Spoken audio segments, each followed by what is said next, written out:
E vamos agora concluir o nosso assunto sobre cognição e intelecto, processos mentais conscientes e inconscientes. Bom, vamos agora rapidamente entender a relação entre as cognições e a alma humana. Lembrar que nós já falamos várias vezes que a alma é a própria vida da pessoa. Já falamos também que o termo cognição, que o termo consciência são sinônimos de alma. Observe uma curiosidade. A Bíblia atribui ao coração e rins figuras de linguagem para a alma, porque coração e rins não expressam realmente atividade intelectual, mas a Bíblia atribui a ambos a sede de atividade intelectual, isto é, considera a alma personificada nesses órgãos como o centro do conhecimento humano. Observe, por exemplo, Eclesiastes 7:25, o rei Salomão falando: Eu me volvi e apliquei o meu coração, na realidade, a minha capacidade mental, a minha alma, o meu discernimento, a minha mente. Então, apliquei tudo isso para saber e inquirir e buscar a sabedoria e a razão de tudo, e para conhecer que a impiedade é insensatez e que a estultícia é loucura. Em outras palavras, o conhecimento do certo e do errado é algo que a pessoa traz dentro de si mesmo. E no Salmo 49 está escrito: A minha boca falará com sabedoria. A boca apenas expressa o que vai dentro da pessoa. A meditação do meu coração, e a palavra coração aqui é alma, trará entendimento. Bom, poderíamos citar outras referências, não vamos comentar aqui apenas por falta de espaço, mas leia essas referências apontadas aí nesse slide. Provérbios 18:15, Eclesiastes 1:17, Jeremias 11:20, Apocalipse 2:23 e assim por diante. Há na Bíblia um total de 204 referências que atribuem as atividades mentais ao coração. É óbvio que o coração não realiza nenhum tipo de atividade mental. O coração é um órgão mecânico do organismo, mas ele é uma figura de linguagem para designar todo o interior da pessoa. Então vejamos: sonda-me, ó Deus, e conhece o meu coração. Prova-me e conhece os meus pensamentos. Salmo 139, verso 23. Nesse paralelismo da poesia hebraica, conhece meu coração, conhece os meus pensamentos, fazendo uma associação entre coração e pensamentos. Outra referência. O Senhor viu que a perversidade do homem tinha aumentado na terra e que toda a inclinação dos pensamentos do seu coração era sempre e somente para o mal. Pensamentos do seu coração. Mais uma vez lembrando que o coração não pensa, mas ele expressa bem o que vai de pensamento no interior da pessoa. Agora Jesus falando. Conhecendo Jesus seus pensamentos, disse-lhes: Por que vocês pensam maldosamente em seu coração? Ou seja, o mal no coração da pessoa, o mal no interior da pessoa. Pois do coração saem os maus pensamentos, os homicídios, os adultérios, as imoralidades sexuais, os roubos, os falsos testemunhos e as calúnias. Isso Jesus falando em Mateus capítulo 15. Temos que observar que do coração não sai pensamento mal nenhum. O coração apenas expressa aquilo que vai no interior da pessoa. Bom, poderíamos citar várias outras referências bíblicas que atribuem atividades mentais ao coração. Abaixo estão listadas apenas algumas, 1 Crônicas, capítulo 28, verso 9, Jó, capítulo 21, verso 27, Zacarias, capítulo 8, verso 17, Evangelho de Lucas, capítulo 2, verso 35, capítulo 9, verso 47, capítulo 24, verso 38, também o livro de Atos, capítulo 8, verso 22, e o livro de Hebreus, capítulo 4, versículo 12.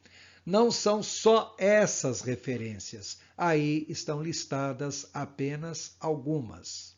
Bom, com isso estamos encerrando a quarta parte da lição 11 e a seguir estaremos fazendo a conclusão do assunto propriamente dito na quinta parte.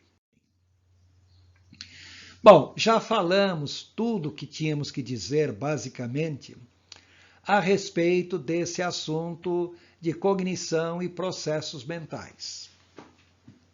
Vamos ver agora algumas características gerais das pessoas altamente cognitivas.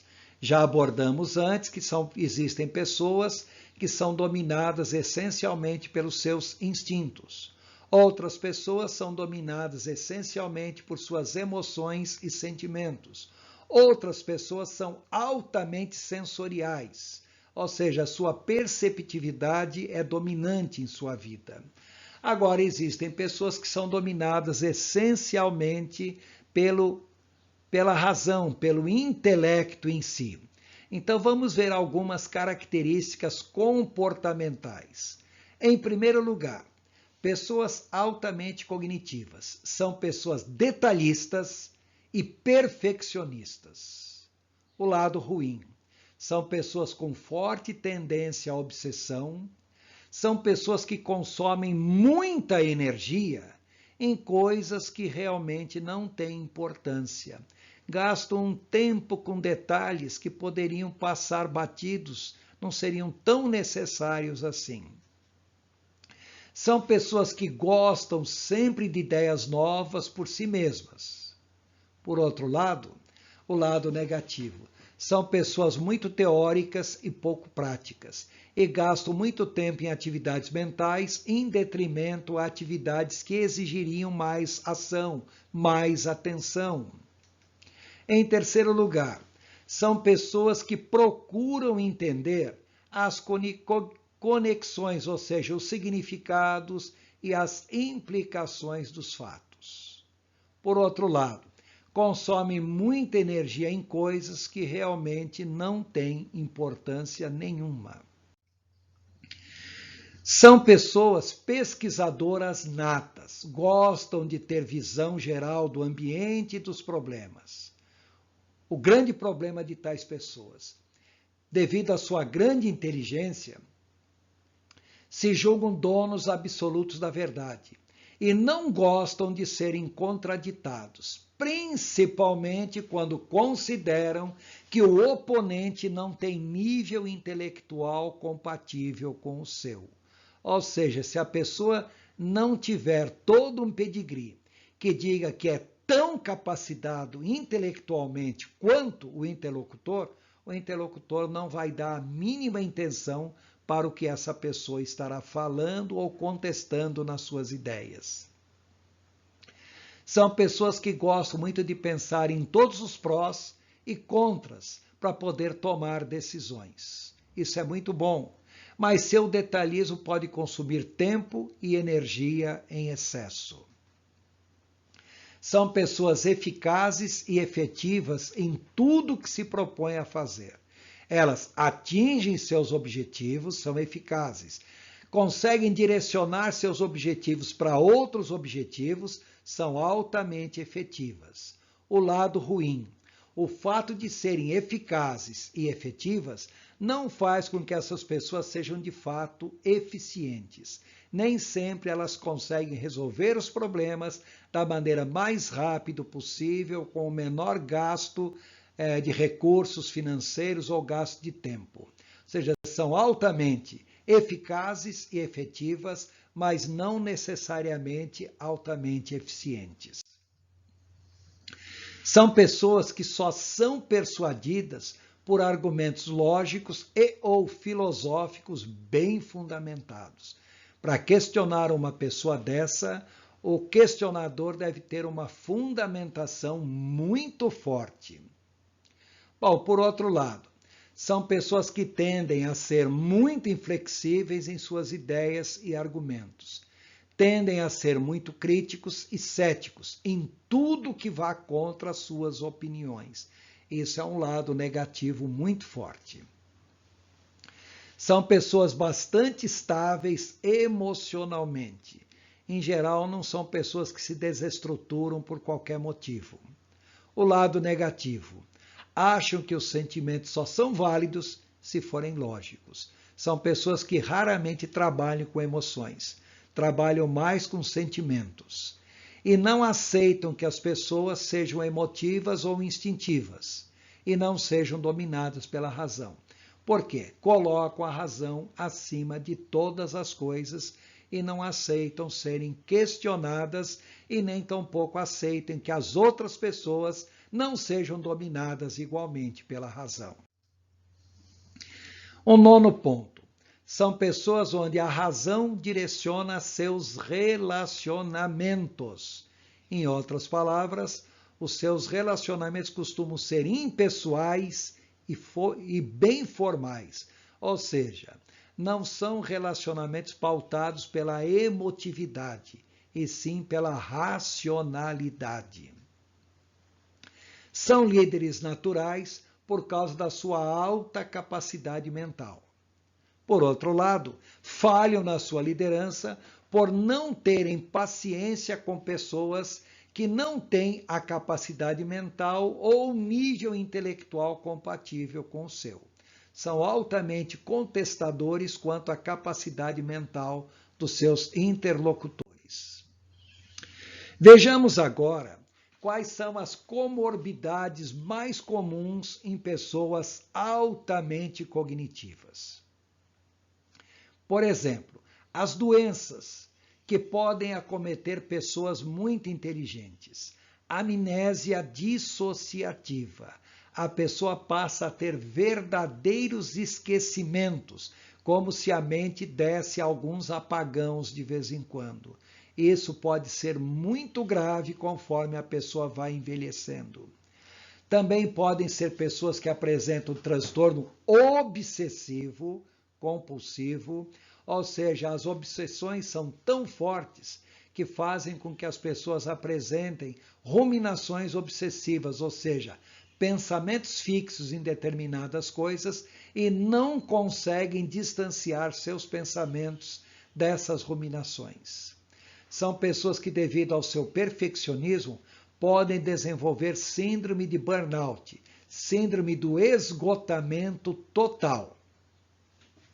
Agora, é interessante observar que as pessoas que sofrem de transtornos de humor ou psicoses normalmente têm nível mental acima da média geral da população.